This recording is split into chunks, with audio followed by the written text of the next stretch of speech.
John. The photo displayed on the tiny screen was not great. The valves had definitely made contact with the piston. He pulled the borescope out of the hole and sighed. The fault code had indicated a problem with the timing of the engine. Given the size of the dents in the piston, John thought that was an understatement. A rebuild or a used engine were going to be the only solutions. Neither was cheap, and he knew Mrs. Fertig didn't have much money. Her husband had passed earlier than expected, and she had been laid off from the offices of the local mine a few years back, when they announced they were shutting down. She was trying to find work while surviving on a modest pension until she could start collecting Social Security. He gave another sigh and headed to the office. He had other work to do, but Mrs. Fertig was looking for a part-time job and needed the car. He had lent her a car in the meantime, one he had fixed up a bit and was trying to sell. But he needed it back to recoup the money he had invested into it. He owed the news to Mrs. Fertig, but he didn't feel comfortable leaving her with a bill for thousands of dollars, so some phone calls were in order to see what he could do. He called the 2 local scrap yards. The first didn't have a suitable engine. The second did, but the price was too high. John tried to haggle as much as he could. They both knew Mrs. Fertig after all. But Rob was running a business as well. He had already sold John 2 motors at a loss over the past year for other customers who were down on their luck. He couldn't afford a third. John was pondering his next move when the phone rang. It was Mike, the owner of another repair shop with whom he was friendly. They had a tow truck and were responsible for a portion of the interstate that ran near town. Mike's tow truck was headed to pick up a broken-down car, which they normally would have serviced themselves. But he explained that all 3 of their bays were tied up with larger jobs, and the woman who owned the car seemed desperate to have it fixed. John chuckled at the damsel in distress angle Mike was trying to play on him. John was a softie, and Mike knew him well enough that the ploy worked. John agreed to work on the car. Mike told him what would be owed for the tow. John could mark it up a bit if he wanted, and they'd settle up after he fixed the car. Yet another sigh. Mrs. Fertig would have to wait a little longer. John needed to get the brakes done for another customer so he could look at the woman's car when it arrived at his shop. It was just a front brake job, so it did not take him long to complete.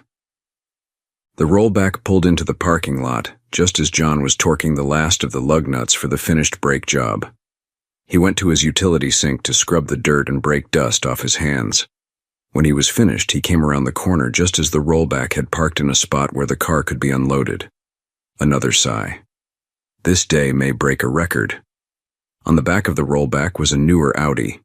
While it didn't look brand new, it was definitely made within the last 5 years.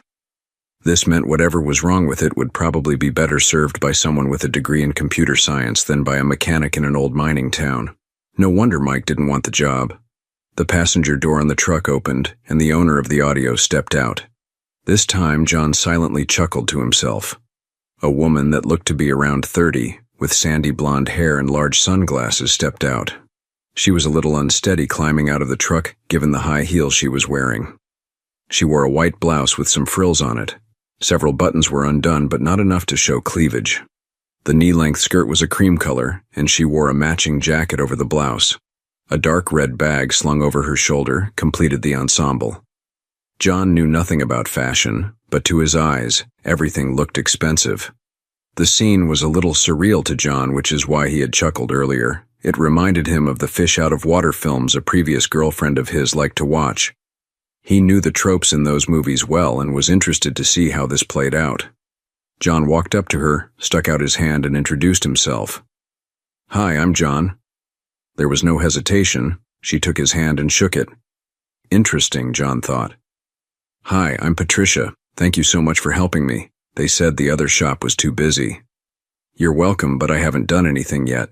These newer cars are complicated and sometimes have issues that only the dealers have the tools to fix. Not trying to scare you, just setting expectations. Yes, the tow truck driver? Stan? Yes, Stan. Thank you. He mentioned that. He also said the nearest dealership is over an hour away, so I thought I'd take my chances. Is it no longer under warranty? No, it was only a 3-year warranty that expired a couple of months ago. I should have extended it, but I've been too busy. Okay, no worries. Well, if you'd like to sit in the waiting room, I'll help Stan get it unloaded, and I'll see what I can do. Patricia took her sunglasses off. She had a beautiful face and light blue-gray eyes. John started to get lost in them for a moment when Patricia continued their conversation. "Thank you. I appreciate it." She paused for a moment and looked side to side before continuing. "And do you have a restroom I can use?" She almost looked embarrassed for asking. This was definitely not playing out like the movies. Of course, the door to the left-hand side of the counter in the waiting room. While the building and most of the things inside it were old, John kept his shop meticulously clean. He even painted the floors in the shop area at least once a year. A clean floor made leaks in the cars he serviced easier to find. Patricia headed inside to use the bathroom, and John got to work helping Stan undo the chains that held the car down. Stan said the keys were inside the car, so when they rolled it off, John was able to set the electronic parking brake. He still lamented the lack of a handle for it. John tried to start the vehicle, but nothing happened when he pushed the button. He hopped out, thanked Stan and shook his hand, then headed inside for his scanning tool. Plugging into the port under the dash, he scanned for any codes. The codes that came back were not familiar to him, but they all mentioned fuel delivery issues. Probably manufacturer-specific codes. All the car companies had them these days as they relied more and more on electronics to make their vehicles go. John headed back inside to his office with his scan tool. He was going to use the best tool available to the modern mechanic, Google. He spent about half an hour doing research and looking through various forums, weeding out the comments from people that definitely did not know what they were talking about, regardless of what they claimed. Finally, he felt he had a solid lead. A control module for the fuel pumps was known to fail prematurely. The module was located further down in the engine compartment, and the heat from the exhaust tended to cook the module. The dealer would be able to get the part, but John knew that could take a while and they weren't close. He'd be taking up time heading to and from the dealership that could be better spent working on his customers' cars. He called Rob for the second time today. He got lucky. A car that had the model controller he needed was rear-ended on the highway by a tractor trailer, hard enough that the car was totaled by the insurance company. Not lucky for the owner, of course. It was close to closing time at the yard, but Patricia had said she was in a hurry, so John asked if there was any way he could get the part this evening. Rob and John had known each other for years, so he had no problem letting him come over and pull the part from the car himself. John thanked him and hung up, heading out of the office to tell Patricia her options. Patricia sat in the waiting room, legs crossed, looking down at her phone. She looked up as John approached. John explained what he had found.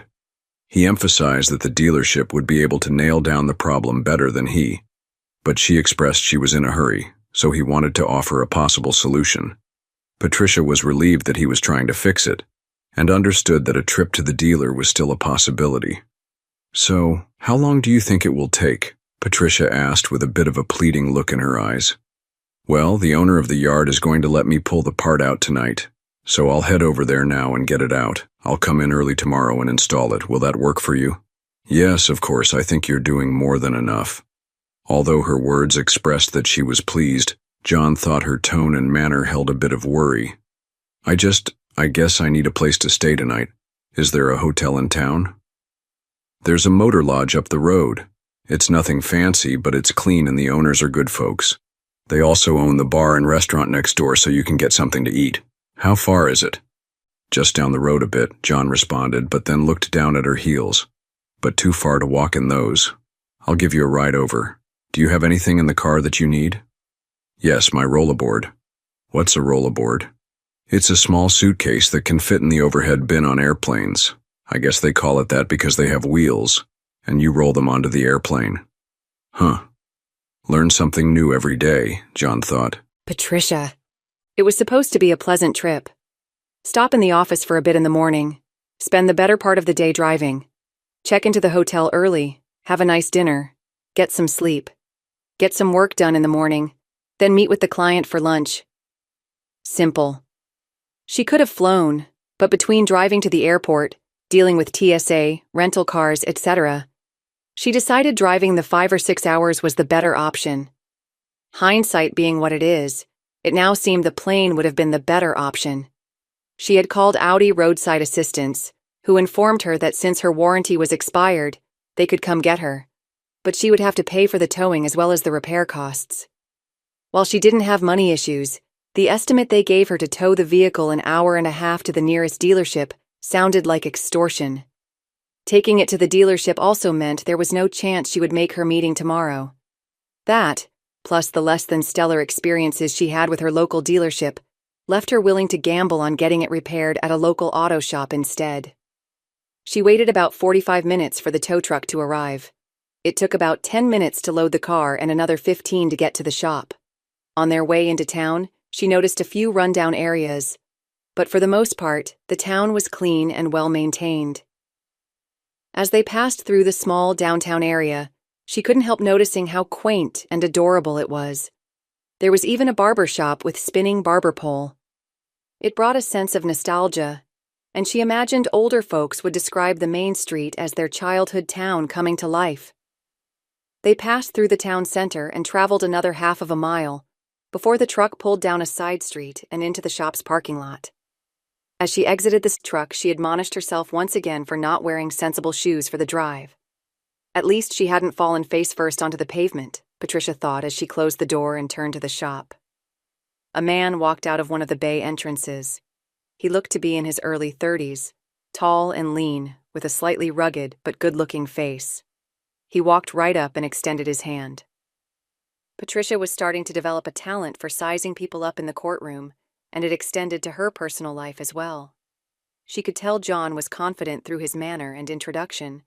She felt he was probably honest, but would wait until their dealings with her car were complete before she finalized that opinion. Her biggest problem at that moment was not her car, though. It was her need to use the restroom. She was looking for a rest area or place to stop when her car broke down, which was closing in on 2 hours ago. John had pointed her to where the restroom was inside the shop. The decor in the waiting room was dated, but extremely clean for an auto repair shop. She headed around the counter and into the bathroom, happy to find the same level of cleanliness. Patricia checked her work emails on her phone for a bit while in the waiting room. She looked at the time, and it occurred to her that unless it was something simple with her car, she may be spending the night here. She was just opening her Maps app to look for a hotel when John came in and delivered his verdict. The dealership would have been the safer option, but it would also mean she would miss her lunch meeting tomorrow. She could try and rent a car, make the meeting, and then get her car later. That route came with its own complications, however, so she decided to stick with John and hope for the best. John offered a ride to the motor lodge, and she had accepted.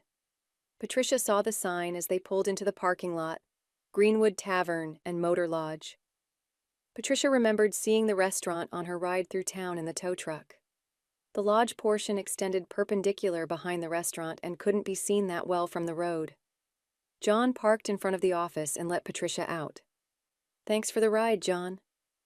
"You're welcome." John reached into the center console of his truck, took out a pen and a card. He scribbled on the back and handed it to Patricia. "Here's my cell number. Just text me your name. I didn't start the normal paperwork I do for customers, so I don't have your contact info. I'll call you in the morning when I'm done with the car. Then I can come pick you up." "Oh yeah, I hadn't thought about that. Thanks." Patricia got out of the truck with her bag and suitcase and headed into the office. The room was clean and well supplied with toiletries and towels. Patricia agreed with John's assessment that the people that owned it were good people.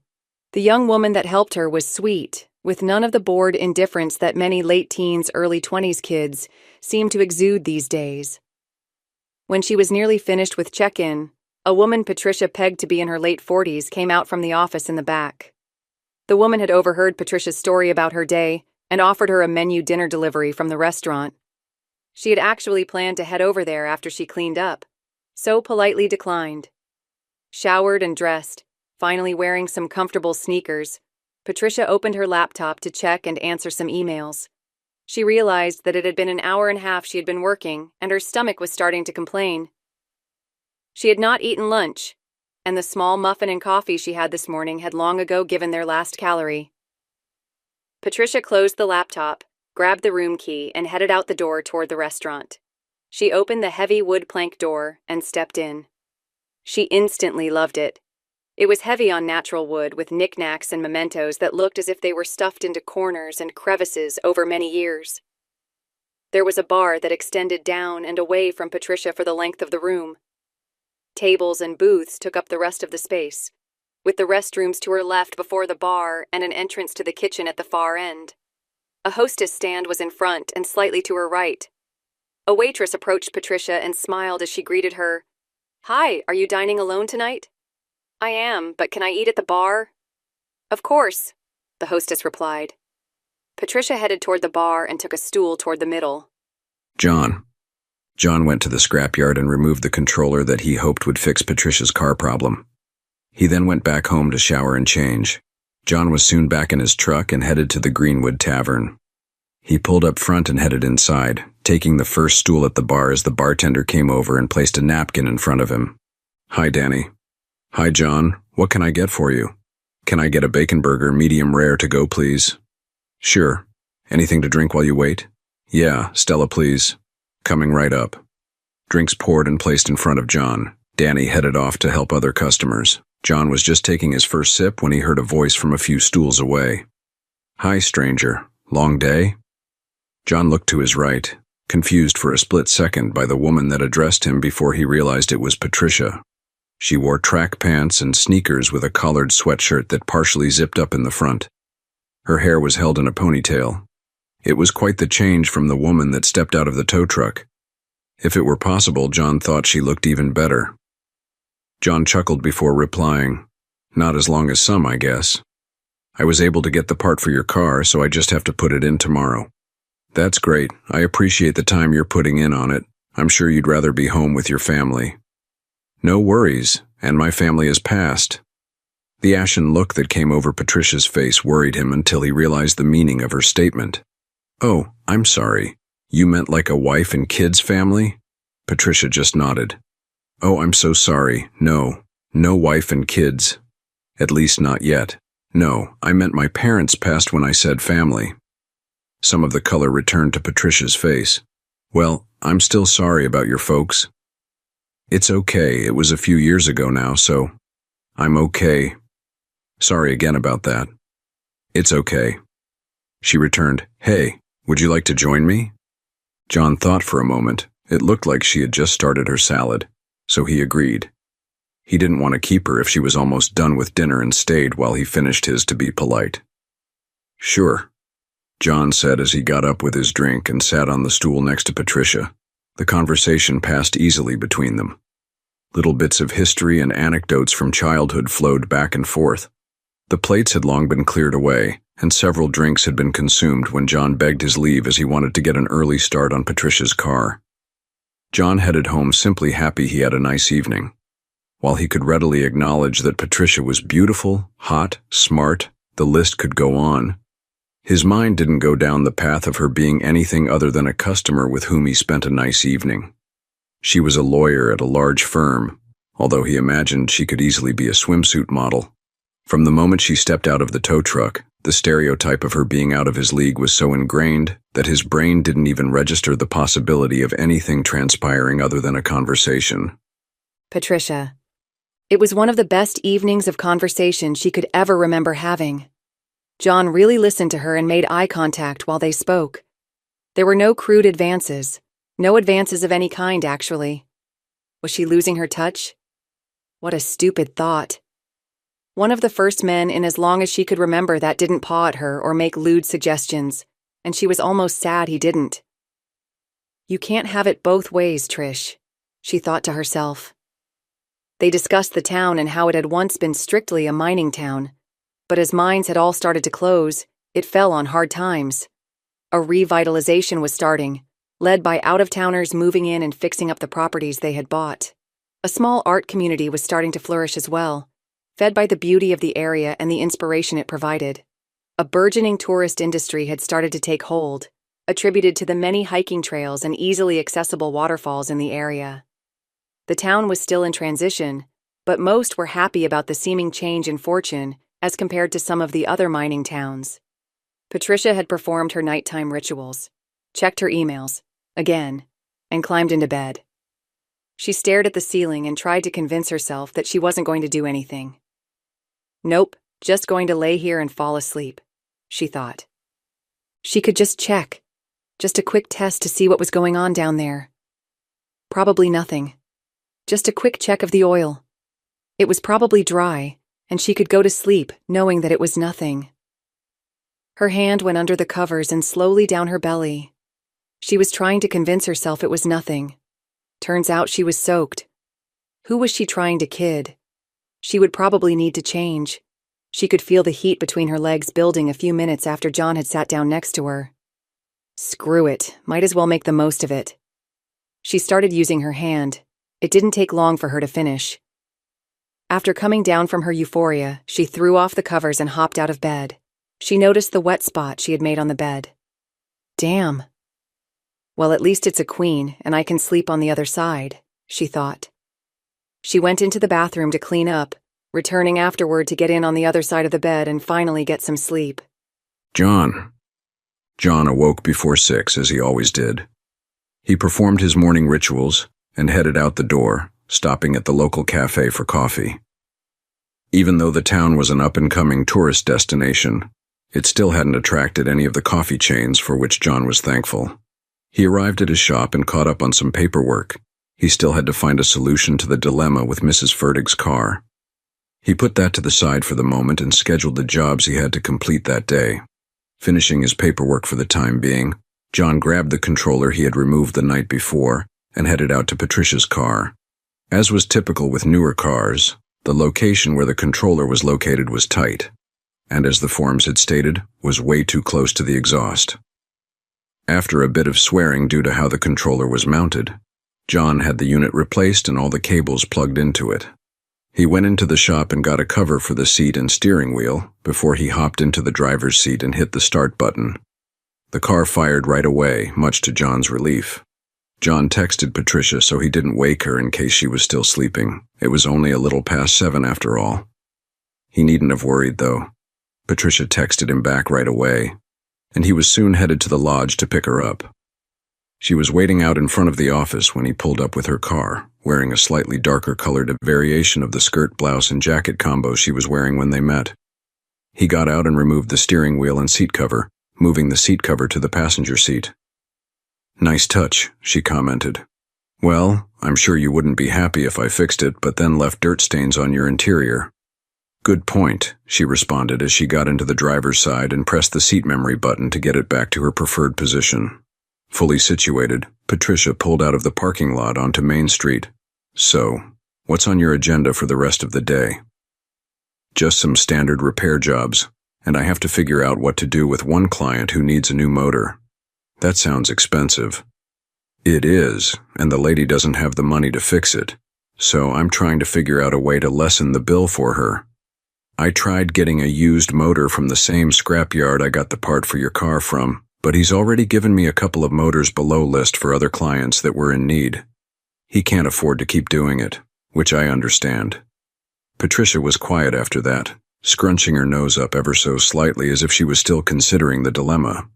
When they arrived back at his shop, she paid her bill, thanked him profusely, and left to continue her journey.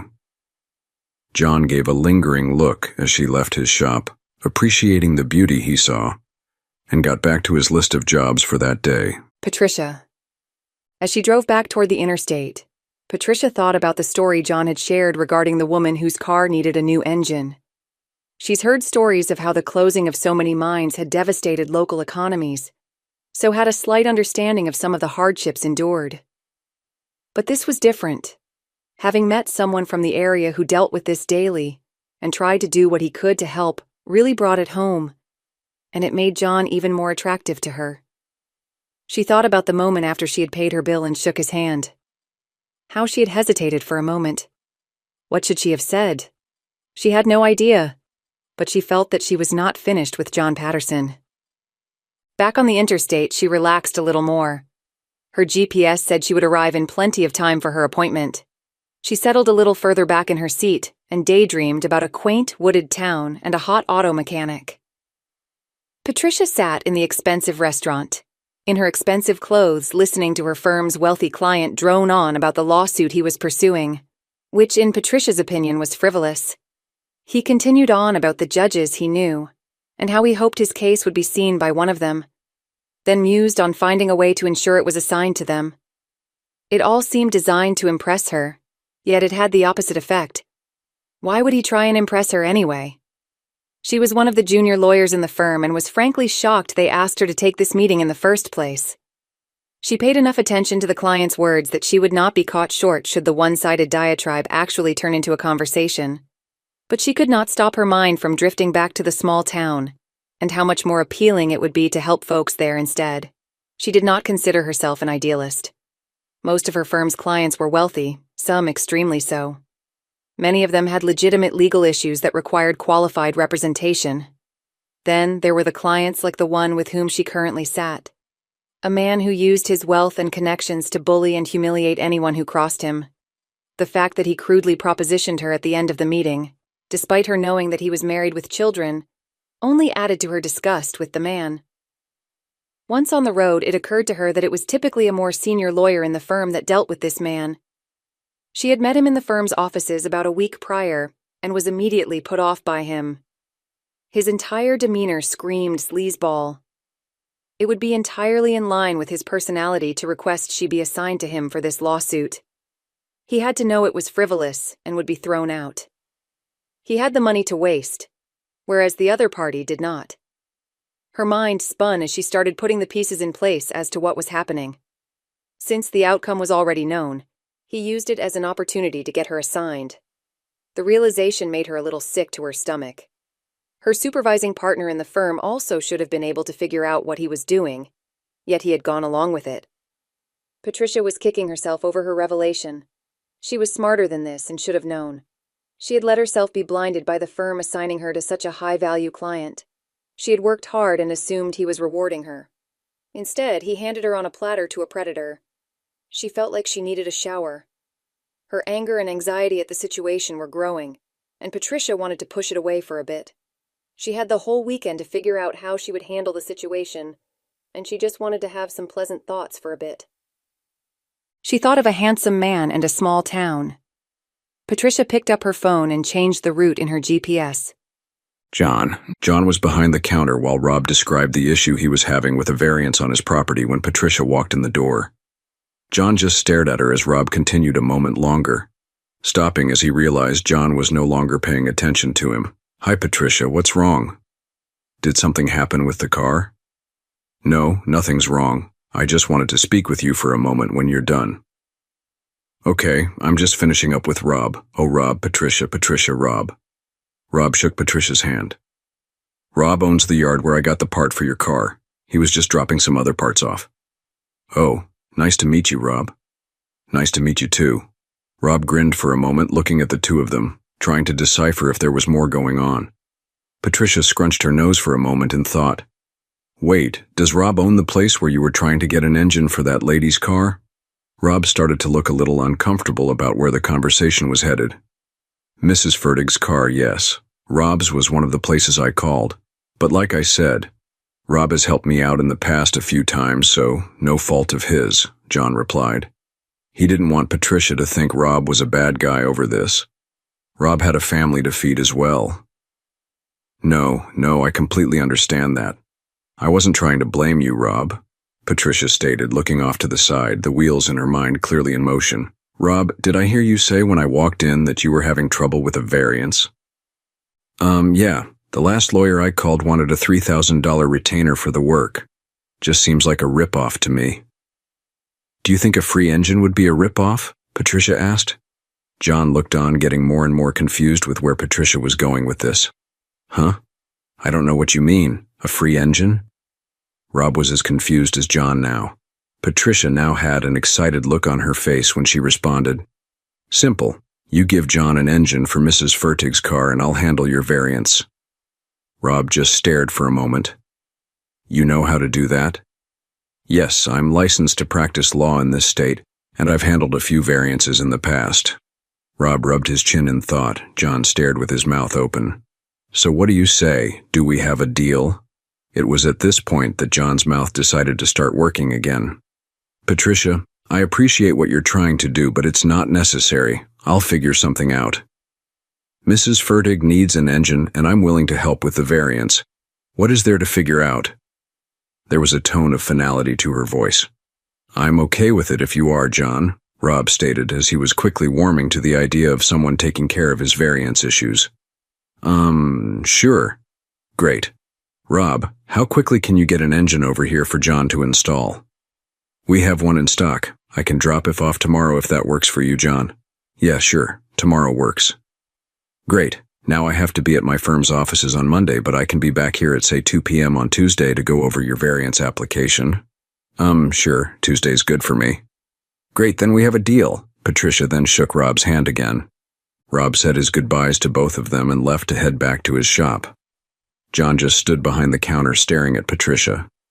It took him a bit to process all that had happened in those few short moments before he could speak. Patricia, I really appreciate what you just did. I really do. But I can't repay you for that. I didn't ask for payment. I wanted to do it. Yes, but why? I don't really have an answer to that right now, if I'm honest. She paused a moment before continuing. But I can think of a way you can repay me. John just looked at her quizzically. Take me to dinner? Patricia. She was happy to find out the lodge still had rooms available and checked in again, both amusing and perplexing the girl behind the counter as she had just checked out that morning. She had originally planned to stay in the city a day or two after her meeting. But the encounter with the client soured her on that plan. She had another place she would much rather be. The original plan had ensured that she had plenty of clothes still, though, and she couldn't wait to get out of her suit. Emerging from the bathroom in a robe and with a towel on her head, she laid on the bed and grabbed her phone. She stared at the icon for her parents for a moment before hitting the button to dial them. It rang twice before her mother answered. Hi, sweetie. How's your trip going? Hi, Mom. It was good. I actually started heading home today and stopped in a small town to break the trip up. Oh, I thought you were spending the weekend in the city. I was going to, but decided to leave early. Patricia decided against telling her about the sleazeball. She had handled it and didn't feel like reliving that encounter right now. Hey, Mom, I have a question for you. How did you and Dad decide to leave your old life? Patricia's parents had both been lawyers in big firms. They lived in a large house in the suburbs of the city. One day, when Patricia was in her early teens, they sat her down and explained that they were moving. They told her they wanted to slow down and live a different lifestyle. They sold their home and bought a modest-sized farm with a fixer-upper house on it. Patricia was sad about leaving her friends, but she was a friendly and outgoing child, so making new ones was easy for her. There was a pause on the phone before her mother answered. Your father and I just had a discussion one day, where we both admitted that the lifestyle we were living was unfulfilling. Don't get me wrong, we both felt that we did good work in that life, but at the end of the day, it still felt soulless, I guess. Why do you ask?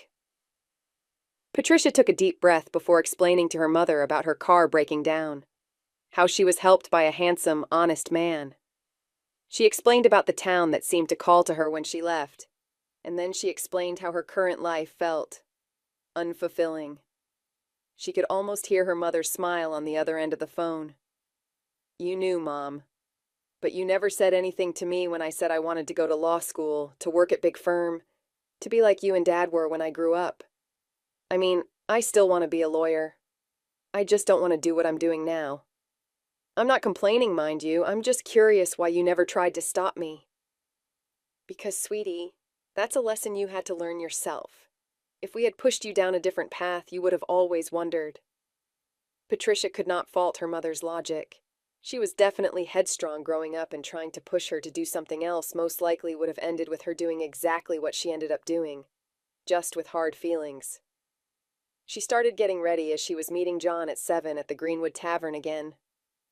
John had suggested he could take her somewhere else, but Patricia liked the charm of the place and stated she was more than happy to have dinner there again.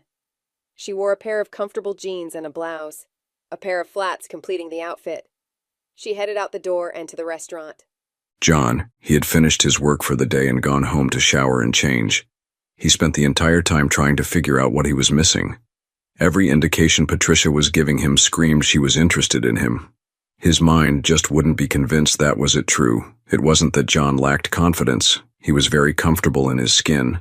He just couldn't understand what she saw in him. He had zero experience with intelligent, beautiful women that worked at powerful law firms. He just assumed she wouldn't be interested in an auto mechanic from a small town.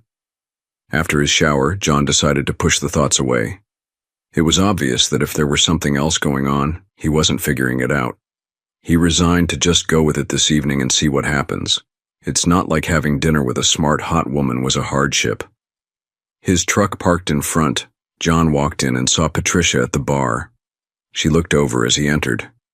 As he walked up, she tilted her head and gave a smile. John found it both adorable and hot at the same time. His mind starting to warm to the possibility of Patricia having an interest in him. "Would you like to eat at the bar again, or get a table?" "Let's get a table this time," she replied, still smiling. They were seated in a booth by the front windows. They ordered drinks and then just stared at each other, Patricia looking at him with her lips curled in the faintest of smiles. There was a small pause that Patricia broke before it got uncomfortable. "So I guess I owe you an explanation." "No, I don't think you owe me anything. I'm just curious why you would do that. I mean, it's wonderful that you are. It's just not something I've ever seen before." "Yeah, I get that. It's not something I've ever done before." "So you don't sweep into towns helping older ladies you've never met get their cars fixed?" No. This is a first, and frankly, I'm a little unsure where I should start. I think some of it's going to sound a little crazy." "That's okay. Some of my fondest memories are doing something that I later thought was crazy." This news excited Patricia a bit. She crossed her arms on the table and leaned forward. "Oh, give me an example. That way I'll feel better about spilling my crazy." He pondered for a moment before beginning. "I had a partial scholarship to go to college for engineering. I went for 2 years and was doing well, left it all behind to be an auto mechanic." What was the motivation? There was no judgment in her question, only curiosity. "It was my father's shop before I took it over. He got sick, so I came home at first to help, then to take it over. I'm sorry." "It's okay, like I said earlier. I've moved on. I guess to answer more fully, I had worked at the shop growing up. I've always been around cars, and I enjoy the work. But what really made up my mind was seeing how the shop is needed in the community. Besides Mike's shop and mine, there aren't that many auto repair places in the county." Patricia looked at him with kind eyes and nodded in understanding. Their drinks were delivered, and they ordered their dinner. "So, you wanted to help the community?" "I don't know that I'd put it that nobly. I liked the work, and the fact that it helped the community was a welcome bonus. I don't know. I guess I just found shit fulfilling." Patricia pulled back slightly from the table, and the smile she had been wearing deepened. John tilted his head and looked at her curiously. "I'm going to amend the crazy story I was going to tell you about why I did what I did today." "Oh?" John replied, the curious look still adorning his face. "Yup, I did what I did today because I found it fulfilling." John paused for just a moment before laughing. Lifting his glass to toast her, he said, "Touché." Patricia. The conversation flowed just as easily as it had the night before. They outlasted the rest of the patrons in the dining area and eventually moved to the bar, which by then had thinned out. She knew the evening would be ending soon. He had said he wanted to get a start on Mrs. Ferdig's car. She kept wondering why it was so easy to be around him. She had been around attractive men before, even nice ones. But he was different. What was it? It hit her then, and she couldn't help but smile. He had no expectations. He was just enjoying his time with her, come what may. "What?" John asked. She realized she was smiling at her revelation. "Nothing, just realizing how enjoyable this evening has been." "It's been enjoyable for me too, but I do have to get going. I want to get an early start tomorrow." Patricia agreed that it was time for her to go to bed as well. John paid the bill and held the door for her as they headed out. Taking a few steps outside, Patricia then turned to face John. "John, I can tell that you have no expectations this evening, but I do have one. I would like a goodnight kiss." He smiled and took a step towards her. Lifting his hand, he cradled her jaw and neck, slowly pressing his lips to hers.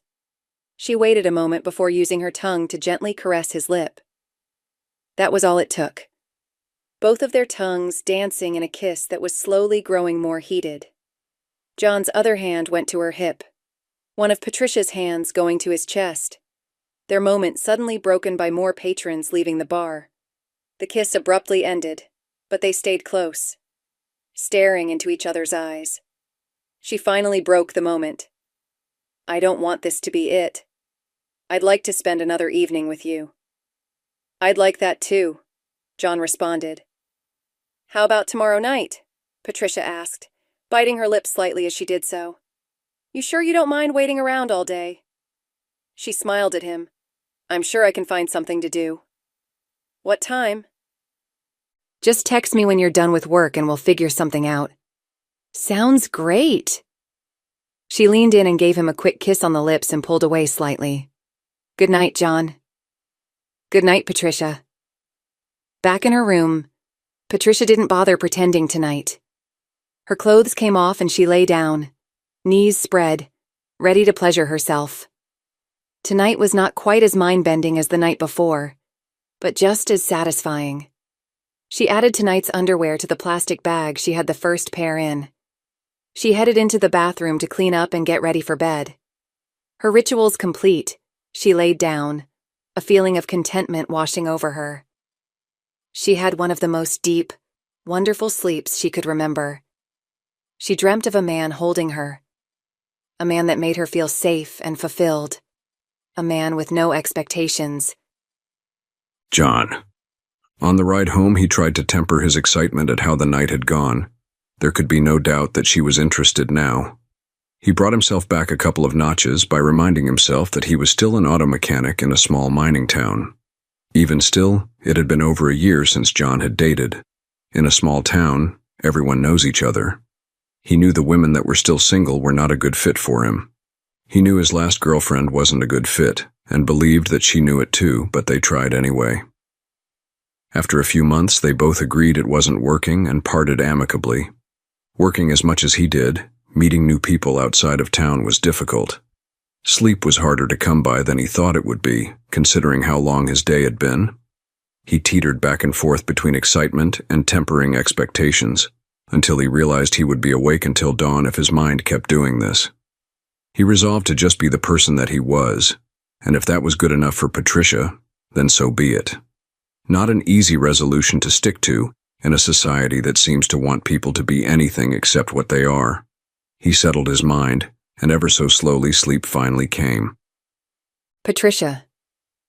Patricia had no such issues. Even though she had only known John a couple of days, the way her body and mind reacted to him told her everything she needed to know. It did not mean it was a sure thing. Nothing in life is. But she was very happy to dive headfirst into whatever this thing was that was burgeoning between them. Patricia was up early the next morning. She showered, and in her bathrobe she performed the obligatory email check.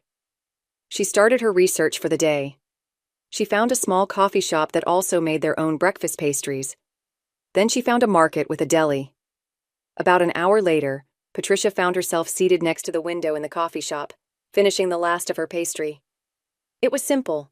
Not one of the ornate creations one might find in the city.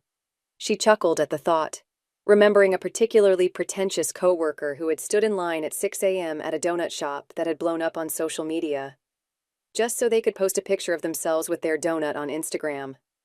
No, this pastry had just the right amount of creativity put into it. The flavor was the main event, and it did not disappoint. She left the coffee shop and plugged the trailhead into her GPS. It took only about 15 minutes to get there, and another 20 to hike to one of the many waterfalls in the area. It fit with the rest of the town. It was not some giant splendor you would find in a National Geographic documentary. It was perhaps 25 feet high, dropping into a pool that then fed into a brook that headed down to the river. To Patricia's eyes, it was perfect. She sat Indian style on a rock by the pool, a feeling of contentment washing over her. She sat there for a while before being brought back by the sound of other hikers approaching. She chatted amiably with them for a few minutes before heading further up the trail toward a lookout point that was supposedly a little over a mile up the trail. The lookout was beautiful as well, looking down one end of the valley before it turned to the east. She stayed only a few minutes, preferring the relaxing views and sound of the waterfall. Filling her waterfall fix for the day, she headed back down the trail to her car. The deli entered in the GPS. She headed back onto the road. Standing at the counter, she had a slight pang of fear as she realized that she had no idea what he would like. Looking at the selections, she picked a sandwich with ham, turkey, and Swiss that they then put a few slices of avocado on. Patricia figured if he hated avocado, he could just pick it off. She also picked up a bag of chips, and both a regular and diet soda, again not knowing which he preferred. Items bought and paid for, she headed to the shop as it was approaching noon. John already had the new used motor in Mrs. Fertig's car and was tightening the bolts to the motor mounts when he heard a car pull up. He looked outside to see a familiar Audi parking in the lot. He had pangs of both happiness and fear hit him at the same time. Happy, of course, to see Patricia, but he still had several hours of work to do and didn't want to disappoint her. Washing his hands, he headed into the waiting room just as Patricia entered. She plonked the bag from the deli on the counter and smiled at him. "I had a hunch that you probably haven't eaten yet." No, I haven't. Thank you." As if sensing the uneasiness he was feeling, Patricia continued, "Don't worry, I know you probably still have a ton of work to do. I just wanted to drop this off to you." He tried not to show how much that information relaxed the tension that had been building. "But I did want to ask you, what were your thoughts about dinner tonight?" He hadn't really thought that far ahead. There were a couple of other places to eat in town, but the Greenwood was his favorite and he knew he wasn't going to suggest going there again. In the instant it took for the thoughts to run through his mind, Patricia continued, as if she sensed he didn't have an answer to the question. "I had a thought, and please let me know if it's too forward." The statement perked him up a bit. Where was this heading? How would you feel about me cooking for you at your place? That question would immediately fill many 30-ish men with panic due to the state of cleanliness of their homes, but not John. His mother had kept their house immaculate, and now that John lived there, he would feel it a desecration to keep it any other way. I know, I'd really like that," he replied, the smile broadening on his face. "What time do you think you'll be finished here? And please don't think I'm rushing you. Any time is fine for me." "I have to finish the engine swap, plus a few small jobs, so I should be done at 4. They continued chatting for a few more minutes. Patricia telling him about her morning and telling him to text her if he finished early. She would meet him at the shop and he could lead her to his house. They said their goodbyes and Patricia gave him a kiss on the cheek before leaving. Patricia. During her morning research, Patricia had found a small art gallery that had opened to support the burgeoning art scene in the town. There was also a small museum that focused on the town's mining heritage. She visited both, having lovely conversations with some people that were new to the town as well as folks that had been there for generations. It gave her some good perspective on the changing demographics and attitudes in the town. Her afternoon tour over, Patricia headed back to the market for supplies. She was going to make a stuffed chicken breast, a recipe her mother often made when they had moved to the farm. Her parents had gone all in on the transformation to a simpler life, including their cooking. She gathered the necessary items in her basket, making sure she did not assume that John would have some of the spices she needed. She grabbed a 6-pack of Stella, but also a couple of bottles, just in case he would like to partake with her. She was just about to head to the checkout when John texted that he was done for the day. Perfect timing, she thought. She checked out and headed to the shop. When she pulled into the shop, the doors to the bays were already closed. John stepped out of the front door, turned to lock it, and stepped over to the car. "Are you all set? Do we need to pick anything up?" "No, I got everything I need at the market." "Great, follow me. It's only about 10 minutes away." She smiled and John headed to his truck. They pulled out of the side street his shop was on and headed out of town. The road meandered back and forth. Sometimes the road was right next to the river, others you couldn't see it through the trees. They were driving one of the latter sections when John began to slow. He then turned left into a gravel driveway. Patricia followed John into the driveway. The trees were thick, but you could make out a dwelling ahead. The features solidified as they drew closer, and the trees thinned out.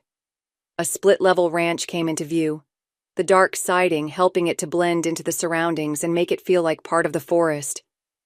John pulled his truck onto a concrete apron in front of the 3-car garage. Patricia parked next to him. As she got out of the car, she could hear the river immediately. "Oh my! Is the river right behind your house?" John just smiled and said, "Follow me." They walked around the side of the garage, which was situated at the end of the house, closest to the driveway. As they walked to the back side of the garage, there was a wooden gate that John opened. It led onto a wide wooden decked walkway that ran along the back of the house. Patricia gasped, as the river was right there, just down what looked like a sheer rock wall probably 40 feet below them. She gasped again when she saw where they were heading. The walkway led to a deck that was built even with the lower level of the house, so about 6 feet below where they stood on the walkway. It extended probably 20 feet from the house, over half of which was cantilevered over the river. Patricia stopped following him. She stood, mouth agape at the beauty. John realized she had stopped and turned to look at her, a grin on his face. Patricia finally found her voice. "This is amazing." John joked back to her, "It doesn't suck, does it?" "Are you kidding? It's amazing." The view stopped her brain from coming up with any other superlatives. "Did you build this?" "Oh no, my granddad built this. He was an engineer for the mine. He designed and built it in the 60s, paid some of his guys from the mine to help him construct it. I doubt it could be built today. Too many permits and town busybodies would say it isn't safe." Patricia looked at him with the slightest hint of concern at the last sentence. "Oh, don't get me wrong. It's safe. I've seen the structure holding it all up. It's probably 5 times as strong as it needs to be. Also, it's been here since the 60s. It's not going anywhere." Patricia surveyed the deck some more. "It looks so new, though. I replaced the decking with composite stuff a few years back. We used to have to replace the wood every 15 or 20 years because of the environment it lives in. Hopefully the composite stuff will last longer." He walked further out onto the deck, and Patricia followed him. "I also put a bunch of lighting in. It looks great at night." Patricia could only imagine. They headed back around front so she could get the supplies she had purchased for dinner. They went through the front door this time, pausing in the kitchen to drop everything off before John gave her a tour of the rest of the home. He explained how his parents had started to remodel some things in the 90s, starting with the bathrooms. They had eventually finished the kitchen about 15 years ago. John had remodeled the master bath again about 2 years prior. It was the first to be initially remodeled, and he felt it was a little dated. Tour complete, Patricia headed to the kitchen to start the prep for dinner, while John went to take a quick shower. John came back in the kitchen about 10 minutes later, freshly showered and out of his mechanic's overalls. "What can I do to help?" "I bought a red one. It's in the bag right there on the counter. Would you mind opening it? I bought some Stella as well in case you wanted that." John put the Stella in the fridge and started opening the bottle, while Patricia worked on trimming the chicken. John pulled out 2 glasses and poured for both of them. Handing her the glass, he clinked his to hers. "Cheers." "Cheers." She replied and took a sip while John did the same. "This is good," John commented. "Yeah, I've had this one before. I thought it would go well with the meal. I dated a girl in college who was into this stuff. She taught me about it and I also acquired a taste for it.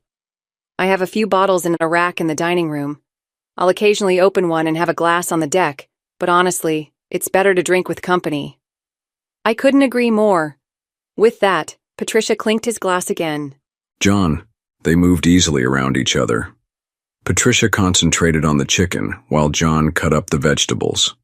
They discussed how to cook them, and John had shown her the grill basket he often used for vegetables. Patricia agreed that grilling them sounded wonderful, so he headed outside to start the grill. Once the chicken was in the oven, they stood around the kitchen island and chatted for a few minutes. John then headed outside to start the vegetables. Vegetables complete, he transferred them to a bowl and brought them back in the house while the grill cooled down. Patricia was just pulling the chicken out of the oven when he walked back into the kitchen, so he got out some plates and put them on the island. Do you want to eat in the dining room or—" "No way, we are eating on that amazing deck of yours." John just smiled and turned to start putting a tray together with forks, salt and pepper, some napkins, and the drinks on it. He took it outside and put it on one of the tables set up near the railing closest to the river. He came back inside to find that Patricia had served them both. They gathered their plates and glasses and headed out onto the deck.